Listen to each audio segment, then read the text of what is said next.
오늘은 하나님이 정하신 길, 하나님이 정하신 길이란 제목으로 말씀을 상고합니다. 이제 이 시편을 37편을 세 번으로 나누어서 말씀을 상고했습니다. 그래서 하나님은 잘 경외하는 자를 반드시 하나님 승리를 주신다는 거. 두 번째는 하나님은 그 승리를 위해서 과정을 하나씩 정해 놓으셨기 때문에 그 날, 악인은 심판받는 날, 의인은 완성되는 날, 그리고 그 마지막 결정을 환난 때 하신다. 이렇게 세 가지 날이 있다고 우리가 말씀을 나눴는데, 이제 오늘은 하나님이 정하신 길이 있다 그랬어요. 이 말씀은 우리가 이 땅에서부터 이제 믿고 구원받고 점점 하나님의 진리대로 성숙해지면 나중에 영원한 복을 받는데, 이것이 우리 개인의 신앙 생활을 이제 강조하는 거예요. 그래서 왜 여기에서 길이라는 단어를 제가 쓰는가 하면, 여기 두 번이나 그 길이 나오는데, 먼저 여기 23절에 보면요, 여호와께서 사람의 걸음을 정하시고 그의 길을 기뻐하시나니, 이것이 이 전체를 한꺼번에 묶어주는 이런 제목과 같은 주제입니다. 그래서 하나님은 우리 사람들이 가야 할 길을 정해 놓으셨다는 거예요. 그거 아는 사람은 그 하나님이 정하신 길로 가는 거고, 모르는 사람은 엉뚱한 길로 가는 거예요. 그리고 또 34절에도 보면 여호와를 바라고 그의 도를 지키라 그랬는데, 이 도라는 말이 한자로 길 도자예요. 그러니까 내내 길을 말하는 거예요. 여호와는 그 여호와를 바라고 그의 길을, 하나님이 정해주신 길을 지켜라, 그 얘기예요. 그러니까 이 21절부터 40절까지는 결국 승패의 결과는 하나님이 정해놓으신 그 길로 가느냐, 비껴가느냐, 여기에 결과가 달라진다, 그 말입니다. 그래서 하나님이 정하신 길이 뭘까를 가만히 우리가 생각해 보면, 하나님이 두 가지의 속성을 가지고, 그 원칙을 가지고 사람들을 다루시거든요. 두 가지의 속성과 원칙. 하나님은 사랑의 하나님, 하나님은 공의의 하나님이에요. 이 두 가지의 속성을 가지고 이 세상을 다스리는 거예요. 사랑으로 다스리고 공의로 다스리고. 그 절정이 예수님의 십자가예요. 사람을 사랑하기 때문에 공의를 지켜서 사람을 구원시키는, 그게 사탄도 깨닫지 못하는, 그래서 하나님이 계시를 주신 자들만 그 복음을 깨닫고 구원받는, 그게 비밀이고 그게 하나님 원칙이라고. 그래서 오늘 우리에게 주신 이 세 가지의 길이 있어요. 그런데 이 말씀을 좀 뒤에서부터 풀어야 이게 우리들의 그 삶의 순서가, 과정이 보여요. 신앙생활의 과정이. 그래서 하나님 말씀은 이렇게 소설책처럼 그냥 쫙 풀어주질 않습니다. 하나님 말씀은 비밀이에요. 그래서 이렇게 저렇게 자꾸 이렇게 숨겨놓으신 게 있어요. 그걸 깨달아 들어가야 돼요. 진리는 우리가 깨달아 들어가야 돼요. 하나님의 그 영으로 저와 여러분들에게 이 어떤 길을 주셨는지 그 순서대로, 과정대로 잘 신앙생활 하시기 바랍니다. 첫째는 이제 뒤에서부터 하니까, 첫째는 38절부터 40절에 보면 하나님을 의지하면 구원을 받는다, 이렇게 말씀했어요. 여기 40절에 보면요, 그렇게 말씀을 했는데, 여호와께서 그들을 도와 건지시되 악인에게서 건져 구원하심은 그를 의지한 까닭이로다. 여기 답을 딱 주셨거든요. 하나님이 구원하시는 자가 의인인데 그 의인은 어떻게 되는 거냐? 하나님을 의지할 때 의인이 되는 거다. 이게 가장 명확한 답이에요. 그래서 하나님을 의지한다라고 하는 그 전제는 하나님 믿는다는 거예요. 그리고 하나님은 사람을 구원하려고 하신다는 거예요. 그러니까 먼저 우리의 마음에 하나님 하면 깨달아지는 게 사랑이 깨달아져야 돼요. 아, 하나님은 우리를 구원하고 싶어 하시는구나. 그런데 우리는 너무 불의해서 구원받을 길이 없어요. 하나님이 의를 이루어 놓으시고 믿기만 하면, 하나님께 우리 인생을 맡기기만 하면 하나님이 의롭다 인정하셔서 구원하시는 거예요. 이게 복음이잖아요. 자, 그래서 이제 38절부터 쭉 풀어보면 범죄자들은 함께 멸망하고 악인은 미래가 끊어진다 그랬어요. 이게 공의의 심판이잖아요. 범죄를 해결하지 못하는 자는 반드시 멸망하는 거예요. 악한 사람은 미래가 반드시 끝장나는 거예요. 이게 하나님 공의라고요. 그런데 39절에는 뭐라고 그랬어요? 의인은 구원하신다. 언제? 환난 때에도 요새가 되어 구원을 주신다는 거예요. 이처럼 하나님은 기준이 분명해요. 범죄를 해결하지 아니하고 끝까지 악한 자들은 미래는 끝장이다. 심판이다. 그러나 하나님은 의인은 반드시 구원하시는데 어느 정도로 구원하시냐면 환난에서도 요새가 되어서 그 환난을 극복하고 구원까지 이르도록 하나님 책임지신다는 거예요.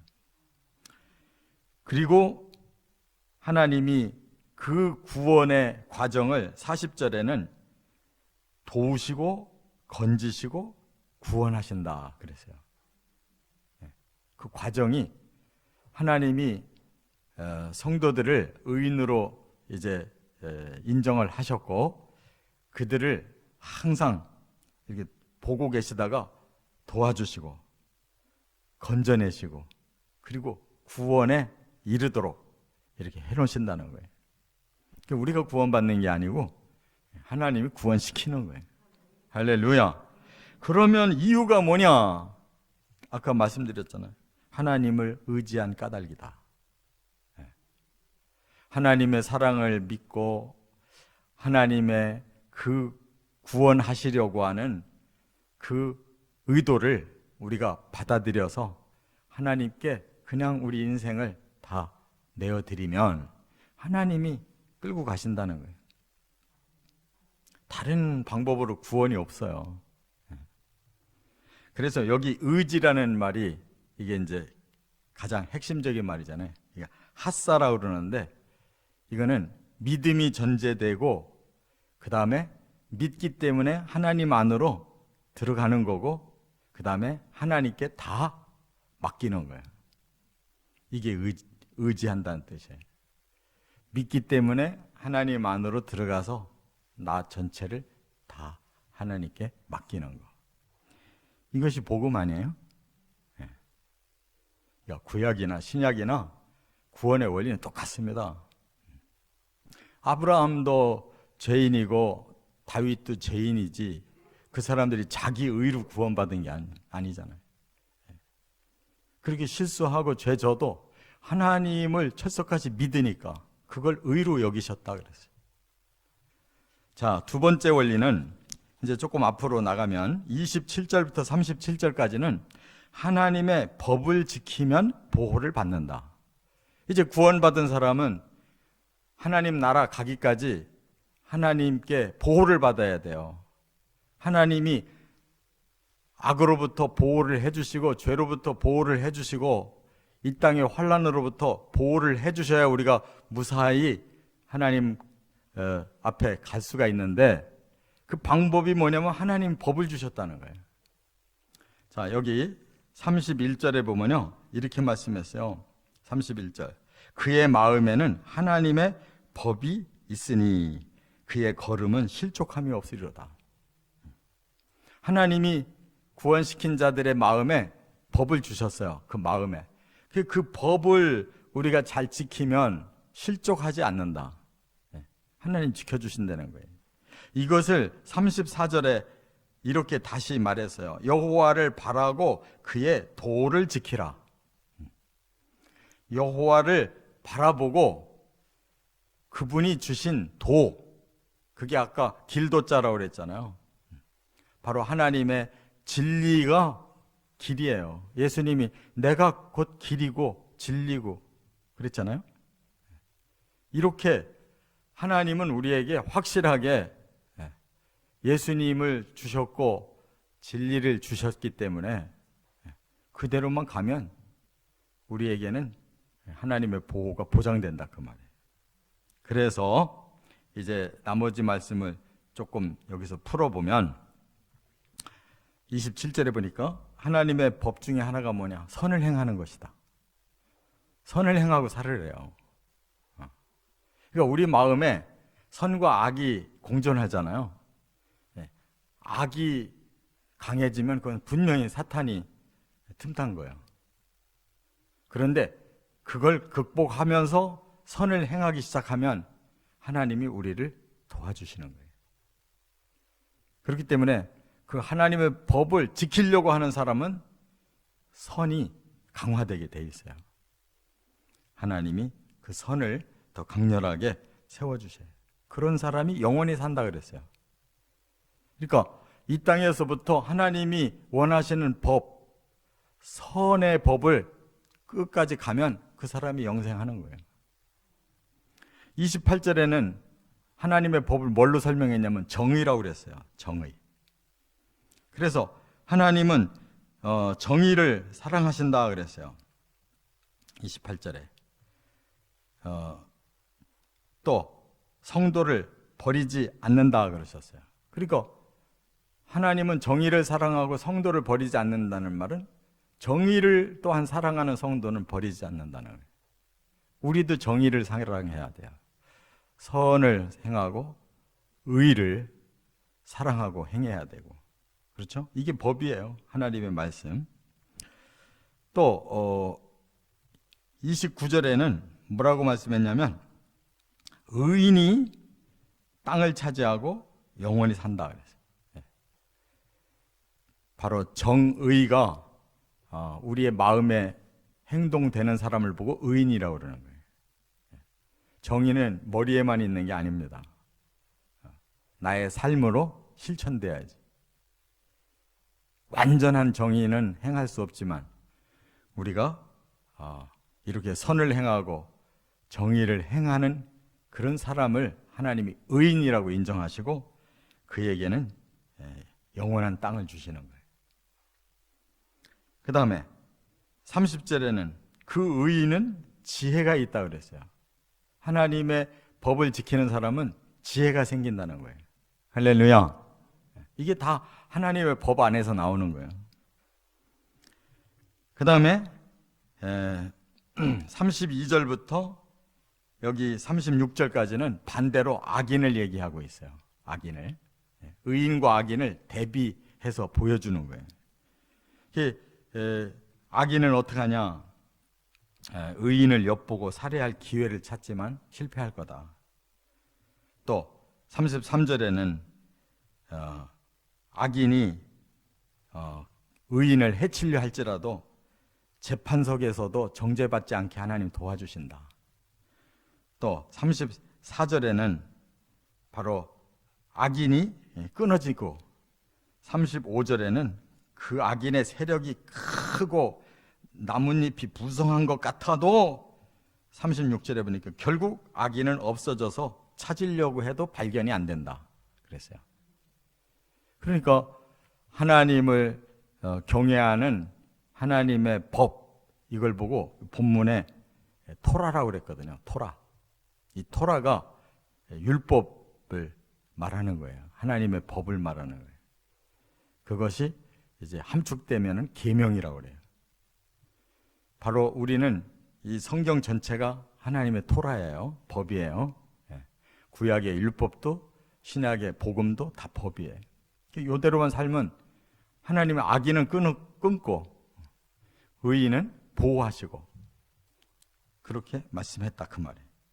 그렇기 때문에 이 땅에서 바르게 하나님 주신 길대로 정한 대로 길대로 가는 방법은 하나님의 말씀대로 사는 방법이다. 이렇게 결론을 내려주셨잖아요. 이제 끝으로 거기다가 하늘의 상급까지 받는 삶이 하나 더 남아 있어요. 이 땅에서 구원받고 실족하지 않고 그뿐만 아니라 하나님 나라에 가면 상까지 받는 삶이 있어요. 세 번째가. 그게 바로 21절부터 26절에 은혜를 베푸는 자는 복을 받는다 그랬어요. 은혜를 베푸는 자는 복을 받는다. 자, 여기 먼저 21절에 보세요. 악인과 의인이 어떻게 다르냐? 악인은 꾸고 갚지 아니하나 의인은 은혜를 베풀고 준다 그랬어요. 그러니까 악한 사람들은 남의 거를 지가 가로채서 살아요. 남에게 해를 끼치면서 살아요. 그러나 성도는 반대예요. 오히려 은혜를 남에게 베풀어 주고 산단 말이에요. 뭔가 남에게 유익을 주고 살아야 돼요. 그러면 22절에 주의 복을 받은 자들은 땅을 차지하고 주의 저주를 받은 자들은 끊어지는 것이다. 이 땅에서 막 자기 것을 더 많이 갖고 싶어서 이렇게 불법으로 꿔놓고도 안 갚는 이런 악한 사람들은 저주를 받아서 결국 끊어질 거지만, 성도들이 하나님께 의인으로 인정을 받고 은혜를 베풀면서 사는 사람은 복을 받은 사람이라는 거예요. 근데 여기서 이 복이라는 이 단어와 뒤에 26절에서 복이라는 단어가 조금 달라요. 이 앞에서 지금 여기 22절에서 말하는 이 복이라고 하는 단어는 바라크라고 그러는데, 이거는 하나님이 복을 빈다, 축복한다는 거예요. 선언해 주시는 거를 말하는 거고, 뒤에 여기 26절에 복이 또 나오거든요. 그건 자손에게까지 그 복이 내려간다라고 한 그 복은, 이거는 베레카라고 그래가지고 선물이라는 뜻이에요. 이미 주어진 거를 말하는 거예요. 하나님의 그 앞에서 말씀한 복은 하나님이 그를 축복한다는 거예요. 저 사람 참 잘 돼야 되는데 하고 하나님이 그에게 복을 말씀하시고, 뒤에 복은 그것이 선물로 그 자손에게까지 선물로 주어지는 거예요. 보이는 복이란 말이에요. 그러니까 하나님 앞에서 이렇게 우리가 베푸는 만큼 그것이 내게 복으로 돌아오면 그게 영원한 하나님 나라의 상급이라는 거래. 이 땅에서는 자손에게 복이고. 할렐루야. 신자들은 이렇게 살아야 되는 거예요. 남에게 선한 영향력을 끼쳐서 그들을 도와줄 때 그것이 하나님께로부터는 나에게 축복으로 선언이 되고, 나중에 자손들에게는 그게 선물로 내려가고 우리 애들에게는 하늘의 상급이 된단 말이에요. 이렇게 좋은 비결이 어디 있어요? 근데 왜 자꾸 남의 거를 자꾸 파헤치고 남을 자꾸 해롭게 하고, 말이라도 왜 곱게 안 하고 더럽게 말하고, 뭔가 한번 내가 움켜쥐면 안 내놓으려고 그러고, 이게 얼마나 다르냐 말이에요. 뭐를 베풀든지 베풀어야 돼요. 은혜라는 거는 뭐예요? 그냥 거저주는 걸 은혜라고 그러지. 조건부로 주고받는 건 은혜가 아니에요. 은혜는 그냥 주는 것이 은혜예요. 할렐루야. 자, 그러면 여기 22절에 그 복을 받은 자는 땅을 차지하는 것이다 라고 하는 말은 뭐예요? 하늘에 우리들에게 주신 그 언약이 그대로 주어질 뿐만 아니라 그 나라에서의 축복이 주어지는 거예요. 그러니까 하늘의 상급을 받지. 천국에 들어간 사람들이 차등이 있는 거예요. 이 공산주의가 말하는 이 평등은 그거는 가짜예요. 무조건 똑같아. 획일화되는 평균. 그거는 아닌 거예요. 이 땅에서도 그런 식으로 살으려고 하는 사회주의자나 그런 공산주의자들이 그래서 문제예요. 그러면서 실제로는 공산당은 잘 살고 공산당 아닌 사람들은 노예처럼 살고, 그게 뭐가 평등해? 평등이라는 거는 차등이 있으면서 모두에게 그 분량만큼 복을 누리는 게 그게 평등인 거지. 그렇잖아요. 머리가 좋고 본래부터 잘 사는 집안에 태어나면 잘 사는 거지, 어떡하겠어요. 그거를 막 억지로 깎아 내려가지고 막 니들은 너무 많이 가졌으니까 안 된다고 다 뺏으면 그게 어디 평등이냐고. 획일화는 평등이 아니에요. 그러니까 하늘나라에서도 우리가 이 땅에서 행한 만큼 받는 거예요. 그게 하나님 공평하신 거예요. 죽으라고 헌신하고 죽으라고 봉사했는데 왜 하늘에서 똑같이 획일화된다면 그게 무슨 평등이냐고.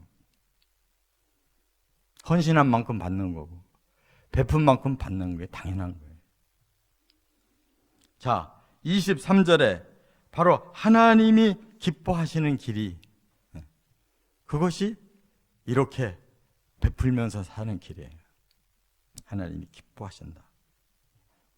또 25절에는 이렇게 말씀했어요. 그렇게 베푸는 사람과 그 자손은 어려서부터 늙기까지 하나님이 걸식하는 것을 보지 못하게 하신다고 그랬어요.